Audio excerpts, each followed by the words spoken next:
আপনি কি রাতের পর রাত বিছানায় শুয়ে অতীত নিয়ে ভাবেন? ভবিষ্যতের চিন্তা কি আপনার মনে শান্তি নেই? অতিরিক্ত চিন্তা শুধু আপনার সময় নষ্ট করে না, বরং আপনার মানসিক শান্তি, স্বপ্ন ও লক্ষ্যকেও ধ্বংস করে দিতে পারে। কিন্তু ভাবুন তো, যদি মাত্র 5টি সহজ পদ্ধতিতে আপনি এই চিন্তা থামাতে পারেন। আজ আমি আপনাকে দেখাবো সেই জাদুকর উপায়গুলি যা আপনার জীবনে পরিবর্তন আনবে। অতিরিক্ত চিন্তা আমাদের মনে একটি ধোঁয়াশার মতন তৈরি করে। কোনো ছোট সমস্যাকেও বিশাল মনে হয়। একটি উদাহরণ দিই, ধরুন আপনার বন্ধুর সাথে ঝগড়া হয়েছে। আপনি সারাক্ষণ চিন্তা করছেন, ও হয়তো আপনাকে ভুল বুঝলো, ও হয়তো আর কথা বলবে না। কিন্তু এটা কি বাস্তবতা? হয়তো সমস্যা সামান্যই, কিন্তু আপনার মন এটা বড় করে তোলে। এটা আমাদের সবার সাথে ঘটে, কিন্তু আজ থেকে এটা আর হতে দেবেন না।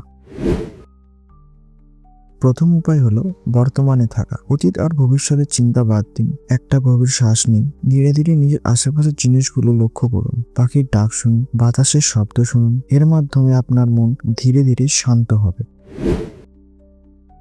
আপনার মনের চিন্তাগুলো মাথার মধ্যে ঘুরপাক খাচ্ছে, তাহলে সেগুলো কাগজে লিখে ফেলুন। আপনার চিন্তা যতই অগোছালো হবে না কেন, সব লিখে ফেলুন। এতে আপনি বুঝতে পারবেন কোনটা গুরুত্বপূর্ণ আর কোনটা অপ্রয়োজনীয়। চিন্তা লেখার এই অভ্যাস আপনার মনের ভার অনেকটাই কমিয়ে দেবে।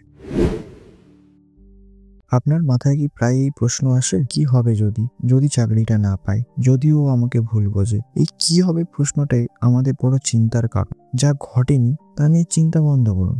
নিজেকে বলুন, যা ঘটবে সেটার জন্য আমি প্রস্তুত। দেখবেন মনের অশান্তি কমে গেছে। আমরা নিজের ভুলগুলো নিয়ে বেশি ভাবি। একটা ছোট ভুল করলেই ভাবি আমি ভালো না। কিন্তু আপনি মানুষ, দেবতা নন। মানুষ মাত্রই ভুল করবে। তাই নিজেকে নিয়ে এত কঠোর হবেন না। নিজের প্রতি দয়ালু হন, এতে মন অনেক শান্ত থাকবে।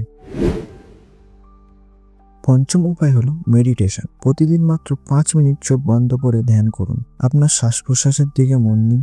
শুরুতে কঠিন মনে হতে পারে, কিন্তু ধীরে ধীরে আপনার মন নিয়ন্ত্রণে আসবে। অতিরিক্ত চিন্তা দূরে থাকবে। এই 5টি পদ্ধতি চেষ্টা করে দেখুন। প্রথমে একটু সময় লাগবে, কিন্তু যদি নিয়মিত করেন, দেখবেন আপনার মন ধীরে ধীরে অতিরিক্ত চিন্তা থেকে মুক্তি পেয়েছে। এখনই ভিডিওর নিচে কমেন্ট করুন কোন পদ্ধতিটি আপনি আগে ট্রাই করবেন। যদি এই ভিডিও আপনার উপকারে আসে, তাহলে অবশ্যই আপনার বন্ধুদের সাথে শেয়ার করুন। তাদের জীবনেও পরিবর্তন আনুন। মনে রাখবেন, একটি শান্ত মনেই লুকিয়ে আছে আপনার সত্যিকারের সুখ। আজকের জন্য বিদায় বন্ধুরা। পরের বারে আরেকটি সুন্দর গল্প বা উপায় নিয়ে ফিরে আসবো। ততদিন পর্যন্ত আশেপাশে থাকুন, সুস্থ থাকুন, আর অতিরিক্ত চিন্তা ভুলে নিজের জীবনকে উপভোগ করুন।